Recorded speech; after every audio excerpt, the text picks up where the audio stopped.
ভাই আপনার শুরুর গল্পটা মূলত কেমন ছিল?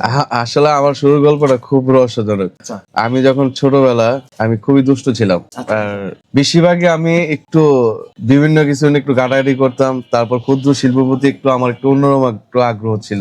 আমি ওইটা বানাইতাম মোবাইল কভার বানাইতাম। তো পাশাপাশি আমার আব্বা সরকারি জব করতো। তো উনি যখন রিটায়ার্ড হয়ে যায়, যখন যে না তারা পড়ালেখার প্রতি আর নেই নাই, তখন যে ঢাকা শহর আসার পরে আমি আসি প্রায় 1995 ঢাকা আসছি। আসার পরে পড়াশোনা করছি। পড়াশোনার পরে দিয়ে দুষ্টমিটা একটু বেশি হয়ে গেছে। আর পুরান ঢাকা আসলে তো হঠাৎ টাকা পয়সা দেখলো তার পড়ালেখার হয় না, চিন্তা দেয় যে আমি টাকা পয়সা কামাই। তো ভাইদের সাথে থাকতে থাকতে একটা পর্যায়ে আমি ব্যবসা শিখা যাই।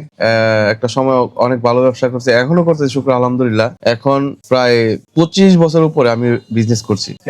হ্যাঁ। এই বিজনেসের আইডিয়াটা আসলো কিভাবে আপনার? আইডিয়াটা আসছে আমি ছোটতে একটু আনকমন জিনিস বেশি পছন্দ করতাম। ওই তো বিভিন্ন শোরুমে যাইতাম, দেখতাম যে একটু আনকমন ভালো লাগতো, না নিজে একটু ভালো কিছু করতে পারি কিনা, এইটার থেকে আমার মানে ভালো কিছু। আবার কিছু মুভি দেখতাম, ইংলিশ মুভি, ওইগুলাতে যে মেটালস গুলা ইউজ করা হইতো, এগুলা চাইতাম যে একটু ডুপ্লিকেট নিজে ইউজ করি। আচ্ছা আচ্ছা। এটার থেকে মানে পরিবর্তন আর কি।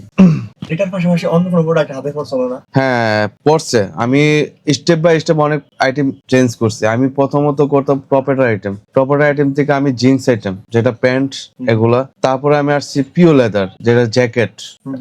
আমি 2007 সালে আমি অনেক বিজনেস করছি জ্যাকেট আইটেমে, যে রেক্সিনের যে জ্যাকেট গুলা। পরে বাংলা বের হয়ে ওইটা একদম শেষ করে দিছে। এখন আমি আসছি আর্টিফিশিয়াল, তারপর রেক্সিন, পিভিসি, তারপর কাপড়, ব্রাইটিস আইটেমে আছে এখন। এই বিজনেসটার শুরুটা কেমন ছিল আপনার? শুরুটা খুব চমৎকার ছিল। এটা আমি যে সময় আমার মনে পড়ে 2007 সালে, তখন আমি একটা মাল কিনা পড়তো 60 টাকা 70 টাকা। আমি তো ওই সময় বিক্রি করতাম 120 টাকা 30 টাকা। এমন মাল ছিল আপনার 150-200 টাকা গজে লাভ হইতো। চাহিদার উপর নির্ভর করতো, কারণ যারা উদ্যোগ নিতে পারছে, গুড টাইম, ভালো সময় নিতে পারছে, তারই টাকা কামাইতে পারছে। এখন একটা যে অবস্থা, ইনশাল্লাহ এমনও বাজার আছে, যদি ধরতে পারে, ইনভেস্টমেন্ট করতে পারে, তাহলে অবশ্যই ভালো কিছু করতে পারবে। আমি করোনার পরে আমি খুব ক্ষতিগ্রস্ত ছিলাম। হয়তোবা আমার এতটা নাই, মানে প্রত্যাশা নাই যে আমার এই ব্যবসা করে বাড়ি গাড়ি করতে, কিন্তু আমার ইচ্ছা আছে যে কেউ আমাদের চায় যে না আমি ভালো কিছু করতে যাই বা একটা সাজেশন, আমি অবশ্যই, যেহেতু আমি একটু অভিজ্ঞতা নিয়ে বসে আছি এটার প্রতি, আমি ওই জিনিসটা আমি সবচেয়ে পছন্দ করি। যারা বেকার, অনেকে চিন্তা ভাবনা করছে, অনেক বাপ মার উপরে ভর করে চলছে, আমি বলবো যে ভাই আর দেরি না, তোমরা প্রত্যেকটা জায়গায় আসো, ঘুরো, দেখো, নিতে হবে না, তারপরে তোমরা দেখবা যে না একটা রাস্তা বেরিয়ে গেছে অটোমেটিকলি। জীবনের গল্পের উপর থেকে একটা যদি প্রশ্ন থাকে, সেটা হলো প্রান্তিক পর্যায়ে যারা আছে, একেবারে দেশের মানে জেলা আরো দূরে, জেলা থেকে মেইন শহর থেকে দূরে আছে, এদের ওইখান থেকে কোনো বিজনেস করা সম্ভব? অবশ্যই। কারণ আপনার যে চৌকস বা আপনার যে উদ্দীপনার ভিতরে যেমন ছিল, মানে একটা থেকে একটা দাঁড়াইছে নিয়ে, তারা কি পারবে আসলে, এটা কি মনে করেন? শোনেন, আপনি এখন যে কথা বলছেন, গ্রামের এরাই কিন্তু এই জায়গায় আসছে, এরাই কিন্তু মানে চেঞ্জ করছে, এটা বুঝতে হবে। ওরাই আসছে, কিন্তু এখন অনেকে আসতে চায় না, যা দূর কষ্ট করুম। আসলে ভাই কষ্ট ছাড়া তো আর সম্ভব না। আমার জীবনে আমি তোলার পুজো হয়নি, আমি মনে রুল আছে 2.5 মণ 3 মণ ওজন আমি নিজে কাম ধরে লিছি, কিলে লিছি, নিজের পরিশ্রম করতে হবে, না করলে মানে আল্লাহ এটার মধ্যে কোনো বরকত দেবে না।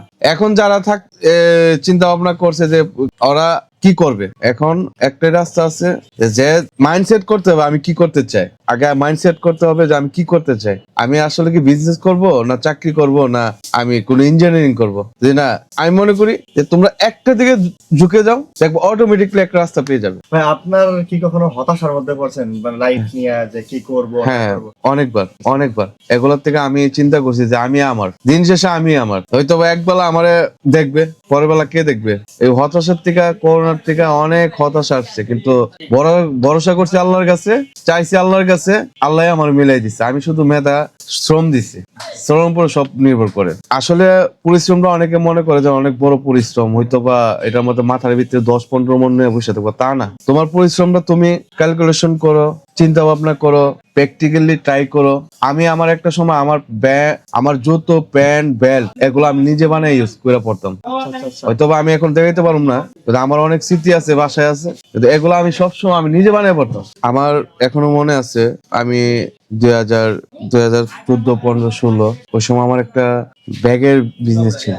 ওই সময় আমার বাইরে একসাথে ছিলাম, আমার ভাই এখন একজন আছে ইসলামপুরে। আমি তো ওই সময় আমি যখন একটা নতুন মাল নিয়ে আসতাম, গ্যাবারিন জিন্স, আমি আধা গজ কইরা ওদেরকে ফ্রি দিতাম বা এক গজ ফ্রি দিয়ে হচ্ছে বলতাম যে তোমরা একটা মাল বানাও, বানানোর পরে মার্কেটে দেখানোর পরে যদি ওকে হয় তো তুমি আমার থেকে নিয়ে যাবা। ইনশাল্লাহ ওরা নেওয়ার পরে ভাই বিশ্বাস করবেন, মার্কেটে আসছে ভাই 2 রোল করে 2 কালারের 2 রোল দেন। এরপরে শুরু হয়েছে ব্যান, ভাই ব্যানের ভিতরে কতগুলো আছে, আরে 15-16 রোল আছে, 15-16 রোলই দেন। মানে এমন একটা পরিস্থিতি গেছে ওই এই এলাকা পুরান ঢাকা বংশাল মার্কেটলা যারা আছে, আমি তাদেরকে ইনপুটের মালের থেকে বা ধরা বাজার থেকে আমি অনেকটা সুযোগ দিয়ে দিচ্ছি। এই বিজনেস আমরা এগুলা বিভিন্ন ভাবে তৈরি করছি যাতে একদিকে যেমন ঝুঁকে না যায় মানুষ অনেকে টাকা পয়সা কামাইছে ব্যবসা করে, এখনো ইনশাল্লাহ ভালো আছে। আপনি তো দীর্ঘদিন যাবত বিজনেসের উপরে আছেন, তো কোন সময়টা আপনার কাছে মনে হয়েছে যে এইটা আসলে স্বর্ণযুগ বা এইটা আসলে সেরা সময় ছিল, মানে কত সালের দিকে এটা? এটা হচ্ছে আপনার 2007, 8, 9 আমাদের খুব স্বর্ণযুগ ছিল। ওই সময় কোনো প্রতিদ্বন্দ্বী ছিল না, ওই সময় তো মানুষের ভিতরে হাউকাও ছিল না, মানে রিল্যাক্সে সবকিছু তৈরি করতো। এখন দেখা গেলো কি আপনার টাকার জন্য সবাই মানে 2 নম্বর চিন্তা করে যে না আমি বানাইতে পারলে মনে হয় আমার এটা চলে গেলে মানে শেষ, কিন্তু না, আপনি একটা ব্র্যান্ড দাঁড়া করতে গেলে একদিনের বিষয় না, এটা 2 দিনের বিষয় না, এটা অনেক দিনের বিষয়। এই বিভিন্ন ব্র্যান্ড নাইক, তারপর আপনার বে, তারপর আছে আপনার অনেক কোম্পানি আছে, তারা আপনি মূলত তাদেরকে কয়দিন লাগছে প্রতিষ্ঠান দাঁড়া করতে ওরা জানে, একদিনে কিন্তু এরা এ জায়গায় আসতে পারেনি। অবশ্যই ধৈর্য শক্তি থাকতে হবে, এটা সবচেয়ে বড় বিষয়। আপনার নিজের কাছে সবচেয়ে অনুপ্রেরণার গল্প কোনটা, যে মানে এই বিজনেসের উপরে যে সবচেয়ে ভালো লাগছে ভাই এইটা, বা এইটাই আমার যেমন আসছে সময়টা বা এমন? আমার একটা অনুপ্রেরণার বিষয় হচ্ছে আমি যখন ছোটকালে আমি বিজনেস করি, আমি অল্প বয়সে আমি ঢুকছি। কত বছর বয়স থেকে শুরু? আমি 16। আমার ফ্যামিলি আমার সবাই আদর করে, আমার অনেক লাইক করে। এখনো আমার ভাইয়েরা যদি কোনো জায়গায় ঢাকার বাইরে যায়, বাইরে যায়, গাড়ির সামনে বসে মানে একটা মহব্বত যে জিনিসটা আছে এখনো কাজ করে। আমি আমার ফ্যামিলির জন্য আমি অনেক করছি, শুধু নিজের জন্য না। একটা প্রতিষ্ঠান দাঁড়ালে আমার পুরো পরিবার এটার থেকে সফলতা পাবে, তো হিসাব করেছি আমি। ওই সময় যখন আমার ব্যবসা শুরু অল্প বয়সে, আমি যখন দোকানে আসতাম বেচা কিনা ভালো হইতো, খুব ভালো লাগতো তখন, খুব ভালো লাগতো যে না আমাদের প্রতিষ্ঠানগুলো খুব ভালো সেল হচ্ছে। এরকম ভাবে বন্ধু বান্ধব আড্ডা, ব্যবসার ফাঁকে ফাঁকে আবার আনন্দ, ব্যবসার ফাঁকে ফাঁকে আনন্দ, বিভিন্ন জায়গায় ছোটাছুটি। কিন্তু একটা জিনিস মনে রাখতে হবে, সব আনন্দ কিন্তু আবার আপনার ভালো হবে না। একটা আনন্দ আছে আপনার ব্যবসার প্রতি, আপনার একটা টান আছে বা ব্যবসার প্রতি একটা আছে, বললেন আয়সা বললেন ব্যবসা প্রতিষ্ঠানে, কিন্তু একটা মনে রাখতে হবে আপনি যদি ভালো কিছু করতেন মাদক থেকে দূরে থাকতে হবে, যেটা আপনার বড় এফেক্ট করবে, আপনার মূল সময়টা নষ্ট করে ফেলবে মাদকে যদি অ্যাডিক্টেড হয়ে যান। যারাই চিন্তা করছেন যে ভালো কিছু করতে হবে, তারা একদম নিজের উপরে ব্যালেন্স রেখে নিজের ডিসিশনে ইনশাল্লাহ নেমে পড়েন, একদম ভালো একটা সময় পাবেন। সময়টা খুবই অল্প। তো ভাইয়ের কাছ থেকে যে কথাগুলো শুনতে লাগছিলাম, আসলে এমন অনুপ্রেরণার গল্প কিন্তু খুব রেয়ার পাওয়া যায়। হ্যাঁ, তো তার নিজের শুরুর যে বিষয়টা, সেই শুরু থেকে আজ এই অবধি কিন্তু এই পাইকারি মার্কেটের বড় একজন ব্যবসায়ী, তো তার শুরু থেকে এই গল্পগুলো, এবং একটা ব্যবসা শুরু করতে গেলে বা ব্যবসার মধ্যে কি কি কৌশলগুলো রাখতে হয়, বিষয়টা আমার কাছে খুবই ভালো লাগছে। তো তিনি তার নিজের প্রত্যাশা মোতাবেক তিনি বলছেন যে আমার যা চাহিদা ছিল বা আশা ছিল আমি ওই মোতাবেক পাইছি, আর ওই আকাশ সম যে চাহিদাটা এটা ভাইয়ের মধ্যে আসলে ভাবে কাজ করে নাই।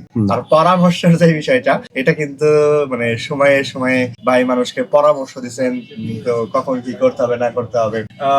ভাই ব্যবসার বিষয়টা বর্তমান সময়ে ব্যবসাটা কেমন চলতেছে আপনি? বর্তমানে বিষয় হচ্ছে কি, আমাদের যে দেশের যে অবস্থা, নতুন সরকার আসছে, ইনশাল্লাহ নতুন সরকার বেকারত্বের দিকে একটু বেশি দৃষ্টি দিতে হবে, মানে যারা ভালো কিছু করতে যে তাদেরকে সুযোগ দিতে হবে। আপনি বিভিন্ন দেশে দেখবেন উদ্যোক্তাদের জন্য একটা প্ল্যাটফর্ম থাকে, সরকারি ভাবে একটা সহযোগিতা করা। আমি মনে করি এই জিনিসগুলো যদি আমাদের সমাজে যারা বেকারত্ব বা যা ভালো কিছু করতে চাচ্ছে, সরকারি ভাবে যদি তারা যদি হেল্প না পায়, এগিয়ে যাওয়া সম্ভব না। কারণ সবাই তো আর অর্থকরীর মালিক না, এটা মনে রাখতে হবে। তো আমরা যদি ভালো কিছু করতে চাই, অবশ্যই মানুষের সাপোর্ট লাগবে আর ভালো কিছু করতে হবে। ভাই শেষ কথা, এক কথা, চাকরি নাকি ব্যবসা? ভাই আমার কাছে ব্যবসা। চাকরি আমার আব্বু করছে, আমি জানি। আচ্ছা আচ্ছা। আমার আব্বু চাকরি করছে, আমরা 5-6 ভাই ছিলাম, কোনো সময় অভাব অনটনের পড়ি নেই, সত্য কথা। কিন্তু তারপরে আমার বাবারা ওইরকম ইয়া করতে পারেনি, কিন্তু আমরা ব্যবসাতে এসে যতটুকুই করতে পারছি ইনশাল্লাহ শুক্র আলহামদুলিল্লাহ। যাই আছে আল্লাহ, জঙ্গলে দেখবেন মানে একটা কথা আছে না, কুকুর কুপা কত পোকামাকড়, যে চিন্তা করি যে এত হতাশ হয়ে যায় যে আল্লাহ আমি কেমনে খামু কেমনে চলো, হতাশ হয়ে যায়। অনেক সময় আমি খেয়াল করি কুকুর বিড়াল ছাগল এগুলা যে বন জঙ্গলে পড়েতে আল্লাহ কিভাবে ওদেরকে রিজিক তৈরি করে দেয়, ওইটার থেকে অনুপ্রেরণা আরো বেশি জাগে যে না আমি পারবো। তো ব্যবসা মানে হলো বেঁচে থাকার গল্প, তাই? হ্যাঁ অবশ্যই অবশ্যই। মানে কেউ কেউ মানে এটার থেকে হতাশ হইবেন না যে এটা তো হইছে না, আমি না দরকার নাই, তাহলে মনে করেন বিশাল একটা ভুল করবেন। ব্যবসা মানে কি আপনার একটার মধ্যে থাকতে হবে তা না, আপনি চেঞ্জ করেন, সমস্যা নেই, চেঞ্জ করতে পারবেন, সমস্যা নেই। ধন্যবাদ ভাই, খুবই সুন্দর ভাবে যে আপনি যে ইনশাআল্লাহ। নিজের গল্পটা সহ এবং বর্তমান সময়ে যুব সমাজ বা অন্যান্য উদ্যোক্তাদের জন্য কি করা প্রয়োজন খুবই সুন্দর একটা গল্প বলছেন। ধন্যবাদ ভাই, অসংখ্য ধন্যবাদ। আপনাকেও অনেক ধন্যবাদ।